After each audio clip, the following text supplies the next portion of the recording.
Minamahal kong sarili. Alam kong lubos kang umiiyak sa tuwing nalulungkot ka. Dahil minsan ay nararamdaman mong pagod ka na sa buhay. Pero patawad kung minsan ay napapabayaan na kita. Dahil pisikal man o mental, ikaw ay aking napapatay. At sa kabila ng kasalukuyang pinagdadaanan mo, problema ng ibang mga tao ay inaayos mo pa rin.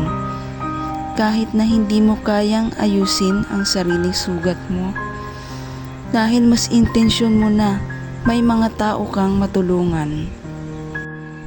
Sinarili natin lahat at umiyak na lang ng tahimik. Dahil ramdam nating mag-isa lang tayong nagdadalamhati. Kaya tayo ay nananahimik na lamang sa isang sulok. At hindi nila alam na nasa puso natin ang pighati. Pero kahit na ang mga bagay na ito ay sobrang sakit, ang mga sakit na ito ay natiis pa rin natin lahat. Intensyon man ng ibang tao ay saktan o husgahan ka. Depende sa iyong problema ang pinagdadaanan sa buhay. Ay payo ko lamang sa iyo na huwag na lamang pansinin sila. At sa paglalakbay ng iyong buhay ay ika'y magpatuloy. Kapag sinasaktan ka ng mga taong malalapit sa iyo, tahimik na pagtrato ay agad sila ay iyong binibigyan. Dahil sa sakit na pinararamdam nila dyan sa puso mo. Pero sa huli, alam kong ito'y iyong pinagsisisihan. Itong problemang ito'y agad nating inayos ng tahimik nang sa ating sarili hindi maramdaman ang pagsisisi. Ipagdasal natin ang ating pagsisisi ng walang imik dahil alam natin sa sarili na tayo ay nagkamali. Kapag taimtim ang pagdarasal, ito ay magiging sapat nang dahil ito ay para sa ikabubuti nating lahat. Ang tanging payo ko lang sa iyo, sarili ko, ay lumaban ka.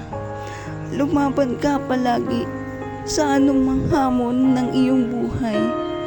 Dahil lubos akong naniniwala sa iyo na matatag ka.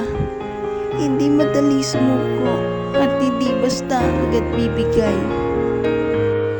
Taimtim ka dapat humingi sa Diyos ng kanyang mga payo sapagkat siya lang ang kaibigang tangi mong malalapitan.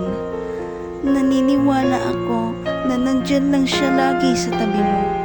Manalig ka lang sa kanya at hindi kanya pababayaan. Ang puso mo man ay ibang tao ang sumira at nagwasak. At sila may nagdulot ng iyong paghihirap at bighati. Sila ay atin pa ring ipagdasal sa sulok ng tahimik. Huwag na lang nating pagtangkaan na sa kanila ay gumanti. Malagi ang pagmamahal natin sa sarili ay siyang sasapat. Mahal kita, sarili ko. Sana'y maging okay na ang lahat. Lubos na nagmamahal. Ako.